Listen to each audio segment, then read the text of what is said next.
சபையாரின் புலம்பல். அதிகாரம் 14. அப்பொழுது சபையார் எல்லாரும் கூக்குரலிட்டு புலம்பினார்கள். ஜனங்கள் அன்று இரா முழுவதும் அழுது கொண்டிருந்தார்கள். இஸ்ரவேல் புத்திரர் எல்லாரும் மோசேக்கும் ஆரோனுக்கும் விரோதமாக முறுமுறுத்தார்கள். சபையார் எல்லாரும் அவர்களை நோக்கி, எகிப்து தேசத்திலே செத்துப் போனோமானால் நலமாயிருக்கும். இந்த வனாந்திரத்திலே நாங்கள் செத்தாலும் நலம். நாங்கள் பட்டயத்தால் மடியும்படிக்கும் எங்கள் பெண்ஜாதிகளும் பிள்ளைகளும் கொள்ளையாகும்படிக்கும் கர்த்தர் எங்களை இந்த தேசத்துக்கு கொண்டு வந்தது என்ன? எகிப்துக்கு திரும்பி போகிறதே எங்களுக்கு உத்தமம் அல்லவோ என்றார்கள். பின்பு அவர்கள், நாம் ஒரு தலைவனை ஏற்படுத்திக் கொண்டு எகிப்துக்கு திரும்பி போவோம் வாருங்கள் என்று ஒருவரோடொருவர் சொல்லிக் கொண்டார்கள். கானான் தேசத்தை சுற்றி பார்க்கும்படி போனவர்களில் 10 பேர் இஸ்ரவேல் புத்திரர் மத்தியிலே கானான் தேசத்தை குறித்து துர்ச்செய்தியை சொல்லுகிறார்கள்.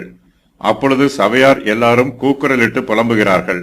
ஜனங்கள் அன்று இரா முழுவதும் அழுது கொண்டிருக்கிறார்கள்.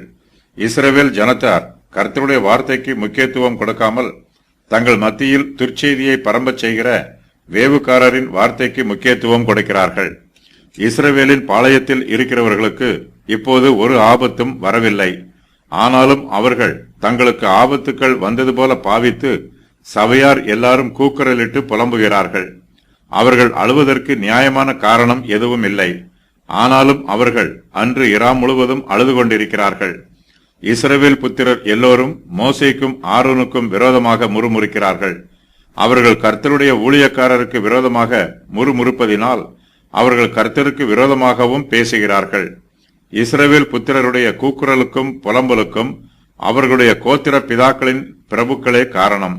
அவர்கள் இஸ்ரவேல் ஜனங்கள் மத்தியில் துர்ச்செய்தியை பரம்பச் செய்கிறார்கள். அந்த செய்தி உண்மையான செய்தி அல்ல. அவர்கள் சொன்ன செய்திக்கு ஆதாரம் எதுவும் இல்லை. ஆனாலும் அவர்கள் சொன்ன பொய்யான செய்தியை சபையார் எல்லாரும் கேட்டு கூக்குரலிட்டு புலம்புகிறார்கள். இஸ்ரவேல் புத்திரர் எல்லோரும் மோசேயையும் ஆரோனையும் நோக்கி, எகிப்து தேசத்தில் செத்து போவோமானால் நலமாயிருக்கும்.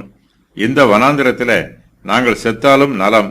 நாங்கள் பட்டயத்தால் மடியும்படிக்கும் எங்கள் பெண்ஜாதிகளும் பிள்ளைகளும் கொள்ளையாகும்படிக்கும் கர்த்தர் எங்களை இந்த தேசத்துக்கு கொண்டு வந்தது என்ன?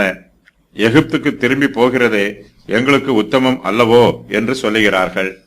கர்த்தர் எல்லா வார்த்தைகளையும் சீர்தூக்கி பார்த்தால் யாரும் தப்ப முடியாது. துன்மார்க்கருடைய ஜெபம் கர்த்தருக்கு அருவருப்பானது என்று சாலமோன் கூறுகிறார். வனாந்திரத்திலே இஸ்ரவேல் புத்திரருடைய இந்த ஜெபத்திற்கு கர்த்தர் அவர்கள் கேட்டுக்கொண்ட பிரகாரமாகவே பதில் கொடுத்து விடுகிறார். 40 வருஷ காலத்தில் யோசுவாவையும் காலேபையும் தவிர பழைய சந்ததியார் எல்லோரும் வனாந்திரத்தில் செத்து போகிறார்கள். மரணம் உடனடியாக ஆரம்பித்து விடுகிறது. எகிப்து தேசத்தில் செத்துப்போனால் நலமாயிருக்கும் என்று இஸ்ரவேல் புத்திரர் சொல்லுகிறார்கள். அவர்கள் எகிப்து தேசத்தை விட்டு புறப்பட்டு வந்து பல மாதங்களாயிற்று. இஸ்ரவேல் ஜனத்தார் வனாந்திரத்தில் இதுவரையிலும் பிரயாணம் செய்தார்கள். கர்த்தருடைய பிரசன்னம் அவர்களோடு கூட இருந்தது. கர்த்தர் அவர்களை இதுவரையிலும் போஷித்து பராமரித்து பாதுகாத்து வந்திருக்கிறார். அவர்கள் கர்த்தருடைய நன்மைகளை அனுபவித்து வந்திருக்கிறார்கள். ஆனால் இப்போதோ எகிப்து தேசத்திலே செத்துப்போனால் நலமாயிருக்கும் என்று சொல்லுகிறார்கள். வனாந்திரத்திலே செத்துப்போவதற்கு பதிலாக எகிப்து தேசத்திலே செத்து போவதை விரும்புகிறார்கள். எகிப்து தேசத்திலே செத்து போனோமானால் நலமாயிருக்கும். இந்த வனாந்திரத்திலே நாங்கள் செத்தாலும் நலம் என்று இஸ்ரவேல் புத்திரர் மோசேக்கும் ஆரோனுக்கும் விரோதமாக சொல்லுகிறார்கள். கர்த்தர் இஸ்ரவேல் புத்திரரை எகிப்து தேசத்தின் அடிமைத்தனத்திலிருந்து விடுதலை பண்ணி அழைத்து வந்திருக்கிறார். அவர்களை கானான் தேசத்திற்கு வழிநடத்தி கொண்டு போகிறார். கர்த்தர் தம்முடைய ஜனத்திற்கு கானான் தேசத்தை சுதந்திர தேசமாக கொடுப்பதாக வாக்கு பண்ணி இருக்கிறார். ஆனால் இஸ்ரவேல் ஜனங்களோ, நாங்கள் பட்டயத்தால் மடியும்படிக்கும் எங்கள் பெண்ஜாதிகளும் பிள்ளைகளும் கொள்ளையாகும்படிக்கும் கர்த்தர் எங்களை இந்த தேசத்துக்கு கொண்டு வந்தது என்ன என்று கேட்கிறார்கள். இஸ்ரவேல் புத்திரருடைய பெண்ஜாதிகளும் பிள்ளைகளும் ஒரு தப்பிதமும் செய்யவில்லை. கர்த்தர் அவர்களை பாதுகாத்து பராமரிக்கிறார். ஆனால் அவர்கள் கொள்ளையாவார்கள் என்று இஸ்ரவேல் புத்திரர் சொல்லுகிறார்கள். இஸ்ரவேல் ஜனத்தார் கானான் தேசத்திற்கு போக வேண்டியவர்கள். ஆனால் அவர்கள் இப்போது எகிப்து தேசத்திற்கு திரும்பி போக வேண்டும் என்று விரும்புகிறார்கள். எகிப்துக்கு திரும்பி போகிறதே எங்களுக்கு உத்தமம் அல்லவோ என்று சொல்லுகிறார்கள். இஸ்ரவேல் புத்திரருக்கு மோசே தலைவராய் இருக்கிறார். மோசே அவர்களை கானான் தேசத்திற்கு நடத்தி கொண்டு போகிறார். ஆனால் இஸ்ரவேல் ஜனத்தார் மோசேயின் ஆளுகையை ஏற்றுக்கொள்ளவில்லை. அவருடைய கட்டளைக்கு கீழ்ப்படிந்து கானான் தேசத்திற்கு போக விரும்பவில்லை. அவர்கள் மோசேக்கு பதிலாக ஒரு புதிய தலைவனை தெரிந்து கொள்ள வேண்டும் என்று ஆசைப்படுகிறார்கள். இஸ்ரவேல் புத்திரர், நாம் ஒரு தலைவனை ஏற்படுத்தி கொண்டு எகிப்துக்கு திரும்பி போவோம் வாருங்கள் என்று ஒருவரோடொருவர் சொல்லிக் கொள்கிறார்கள். எகிப்து தேசத்திற்கு திரும்பி போவதே தங்களுக்கு நலமாயிருக்கும் என்று அவர்கள் நினைக்கிறார்கள். அவர்கள் எகிப்தின் அடிமைத்தனத்தை அனுபவித்தவர்கள்.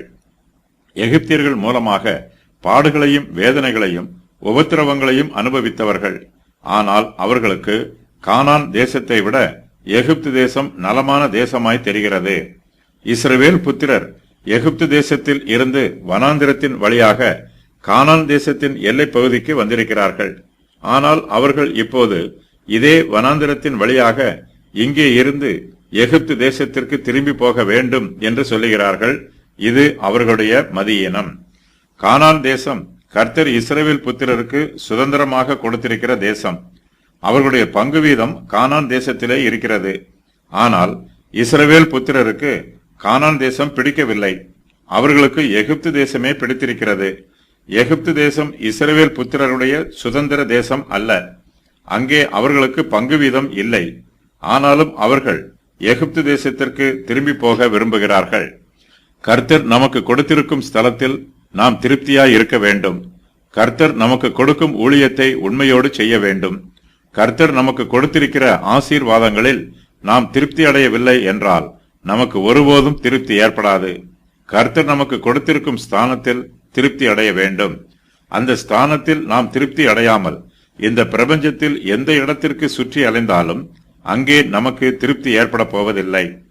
கர்த்தர் நம்மை எந்த சூழ்நிலையில் வைத்திருந்தாலும் நாம் அந்த சூழ்நிலையில் கர்த்தருக்குள் சந்தோஷமாயும் திருப்தியாயும் இருக்க வேண்டும். இஸ்ரவேல் புத்திரர் எகிப்து தேசத்திற்கு திரும்பி போவது நலமாயிருக்கும் என்று சொல்வதற்கு பதிலாக கர்த்தர் தங்களை எந்த ஸ்தலத்தில் வைத்திருக்கிறாரோ அந்த ஸ்தலத்திலே திருப்தியாயிருப்பது தங்களுக்கு நலமாயிருக்கும் என்று சொல்ல வேண்டும். துர்ச்செய்தியினால் ஏற்பட்ட விளைவுகளின் விவரம் வருமாறு: சபையார் எல்லாரும் கூக்குரலிட்டு புலம்பினார்கள். ஜனங்கள் அன்று இரா முழுவதும் அழுது கொண்டிருந்தார்கள். இஸ்ரவேல் புத்திரர் எல்லோரும் மோசேக்கும் ஆரோனுக்கும் விரோதமாக முறுமுறுத்தார்கள். எகிப்து தேசத்திலே செத்து போனால் நலமாயிருக்கும், இந்த வனாந்திரத்திலே நாங்கள் செத்தாலும் நலம் என்று சபையார் எல்லாரும் முறுமுறுத்தார்கள். கர்த்தர் தங்களை ஏமாற்றி விட்டதாக அவரை தூஷித்தார்கள். நாம் ஒரு தலைவனை ஏற்படுத்தி கொண்டு எகிப்துக்கு திரும்பி போவோம் வாருங்கள் என்று ஒருவரோடொருவர் சொல்லிக் கொண்டார்கள். இவர்களுடைய துர்ச்செய்தியினால் இஸ்ரவேல் புத்திரர் மத்தியில் பயமும் கோழைத்தனமும் உண்டாயிற்று. இந்த துர்ச்செய்தியின் நிமித்தமாக இதுவரையிலும் அவர்கள் நம்பிக்கை வைத்திருந்த மோசேக்கும் ஆரோனுக்கும் எதிராக கலகம் பண்ணினார்கள்.